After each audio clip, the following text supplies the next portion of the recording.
Xander DDS asks, when are you going to make another video about PayPal though? How about right now? Okay, you guys are absolutely relentless and I love it.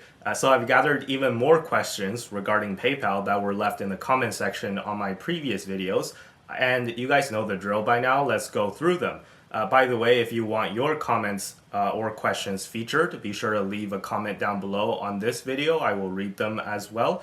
And yeah, you might be featured in a future videos. Yeah, give the video a like as well if you can. It does help out with the YouTube algorithm. And yeah, without further ado, let's jump right into it. So Mr. Bliss says, the guy who said dump it before your losses get worse, I don't think that was a rude comment or negative at all. I dumped PayPal at 70 before it got way worse, and I plan on re-entering when it bottoms. If it drops for a few more days, it won't be considered a wash sale. That would be fantastic. But anyways, the point is dumping a stock to re-enter at a lower price is not bad advice. Okay, so what I have to say to this is, first of all, you're saying this with the benefit of hindsight, right? So if you sold it at 70, then you probably dumped it before the earnings came out. So either you got the earnings results before everyone else, which would be problematic from a legal standpoint, because that might be potentially illegal, or you somehow accurately predicted the earnings and how the markets were going to react as well. Or most likely than not, you just got lucky. Because what if the earnings were amazing, right? Have you considered that? What if the stock rocketed? Then I bet you wouldn't be going around telling people, oh, I thankfully dumped the stock when it was at 70, right? And here's my question to you. How do you know that PayPal is going to stay below 70, right? How do you know that things are going to get worse? How do you know where the bottom is? And what if it goes above 70 again before your wash sale expires? Do you buy back at a higher price? It's hubris to know, to think you know where the stock is going in the very short term, in my opinion. What if they announce, oh, by the way, we picked a new CEO, right? They don't have to announce it at earnings. They could technically announce it anytime. So if they announce, oh, by the way, we picked a new CEO and it's Zach Kirkhorn from Tesla. I don't know, somebody was suggesting that in one of the comments on my previous videos. I'm not holding my breath for that, but let's just say, right, Zach Kirkhorn resigned as CFO from Tesla, and then he's like, oh, I'm just going to be the CEO of PayPal now, right? Then I think the stock would shoot up, right? And you can't predict these things unless you had insider information, which won't count as a prediction. That, again, that's illegal. So you can't predict these things, and there's no amount of charts that you can read into or TA that will give you these answers. So what you're saying or what you're doing here is basically swing trading. And don't get me wrong, I'm not disparaging swing trading. I, in fact, do swing trading myself sometimes. But I understand that swing trading is always kind of a gamble. But for a stock that I believe for the long term, I think it could be dangerous to swing trade it, right? And again, I'm not trying to be rude here. I'm really just trying to prevent you from making the same mistake that I did with Tesla, which was the exact same mindset. This like kind of swing trading mindset was the exact same mindset that I had with Tesla back in 2019 and 2020. So every time Tesla rocketed up, I'm like, okay, let me sell some and then rake in some profits, and then I'll wait for a pullback and then buy back in at a lower price. And there were times that it would go down, but I was still in profit. And I was like, you know, why don't I just realize some profits now before things get worse? And then guess what happened, right? Tesla stock would skyrocket, pull back a little bit, and then skyrocket again. And I did not time this properly, and I would have made a lot more money if I just held my shares and did absolutely nothing, right? And my point is that, you know, most people, they don't get it right unless you're like an expert trader. And the chances that you being that 1% of like expert traders, you know, it's possible. You might be right? But it's unlikely. You could nail the bottom, but again, unlikely. And what I'm saying is that for most people, this is a bad idea, right? It is bad advice to recommend to most people to swing trade on a stock of what I think and what many other people I'm sure agree could be a long-term opportunity, right? Because again, most swing traders lose money. So yeah, that's my response to that question or that comment. It wasn't even technically a question. But next up, we have Parrot Boss, who says PayPal is not a good stock to own for the long term. That's why it's going down. A lot of people here and on Reddit own PayPal and can't see the real picture. The reality is that PayPal is losing users. So who wants to buy PayPal stock to hold it for 5 years plus? No one. And since smart money and big piles of cash only look to good companies who can grow a lot in 5+ years, PayPal will keep going down or at least don't move up. Okay, so here's what he's talking about, right? It is true that the amount of PayPal active users has declined compared to the previous 2 quarters, or for the previous 2 quarters in a row. However, it is still positive on a year-over-year basis, as in comparing Q2 of 2023 to Q2 of 2022, it's still positive, although just barely. But my point is that this declining users thing is subjective to kind of what time frame you look at. It's the growth rate has slowed down quite significantly, and that is, I'm not denying that, right? That is an area of concern. However, the total number of users, if you just look at the amount of users, it's still grown significantly over the past, 10 years. If you look at a really long time span, right? And yes, the growth rate is down massively. But here's the thing: with less users, PayPal is making more money. Here's the latest report on how much their revenues and profit is up. So when you say growth, do you really only look at users, or do you care about how much money the company is bringing in on their existing users, right? I'm just asking a question. And for user growth, if you look at the user growth rates back in 2021, it was already starting to decline massively.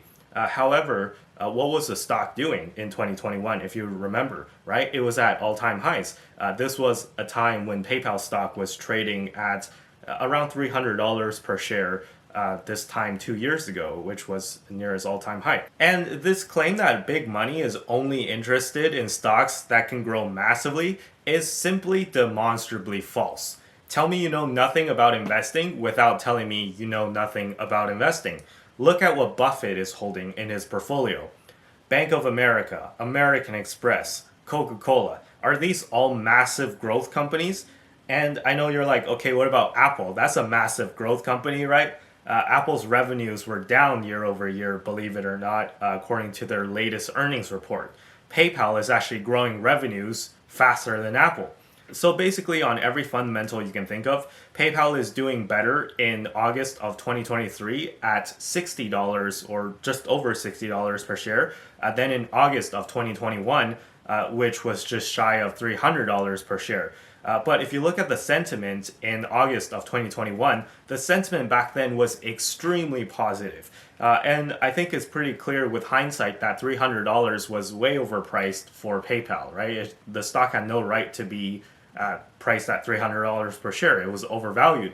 But I didn't hear anyone complaining back then how big money is never going to be interested in PayPal because the user growth rate is down. It's like, where was this Parrot Boss 785 guy back when PayPal was $300, right? Where was he? Back then, he was probably aping into the stock. And all of a sudden, now that PayPal is trading at a 12 forward PE and the stock is down 80%, he comes back and he's like, yeah, PayPal is dead, guys. There's always some narrative, right? People said the exact same thing about Meta when it went from $300 to $88 per share. And a stock will never fall that far with no reason at all, right? There's always some narrative about why it's falling. So for Meta, it was that no one's using Facebook anymore and Facebook is no longer growing and they're spending too much on the metaverse, right? That was the narrative. And then what happened? The stock got down to like a 12 forward PE. Management made some changes. They laid off a bunch of people, unfortunately, but it caused them to cut spending a lot. And then, people were all of a sudden no longer concerned about metaverse spending, even though they laid off people, they're still spending on the metaverse. It's not like they stopped. But all of a sudden, everyone likes them again now that the stock is at 300. Why? Just because the stock price went up. That's it, right? Not because of the fundamentals, because people trade on sentiment. And sentiment can change like that. You see, this is why you guys don't make money. You're emotional. You get caught up in the mainstream narrative. If a stock goes down in price, oh, it's a bad stock.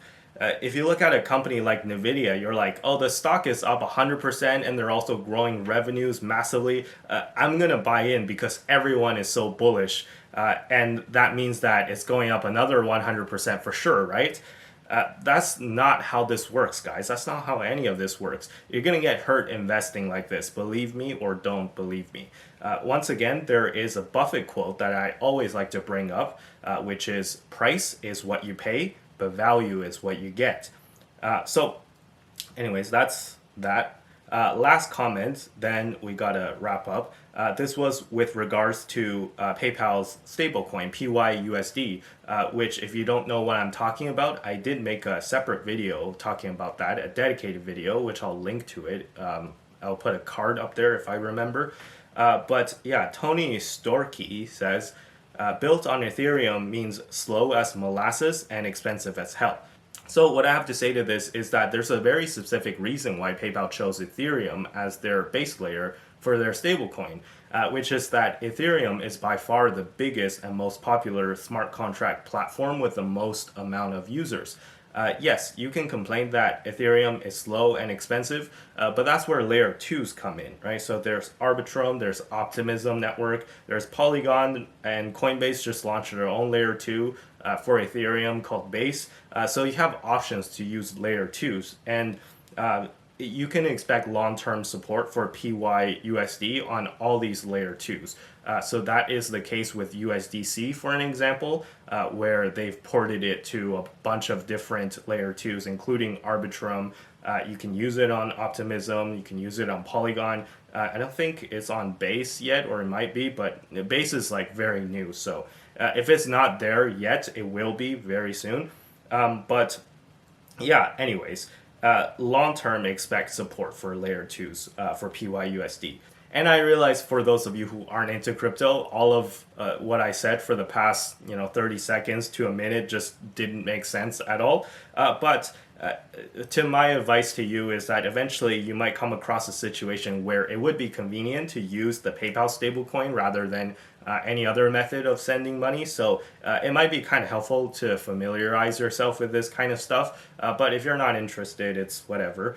I do have a crypto related playlist though, if you are interested. It's called All About Crypto, and I've neatly organized all the videos in that list. So feel free to check it out if you're interested.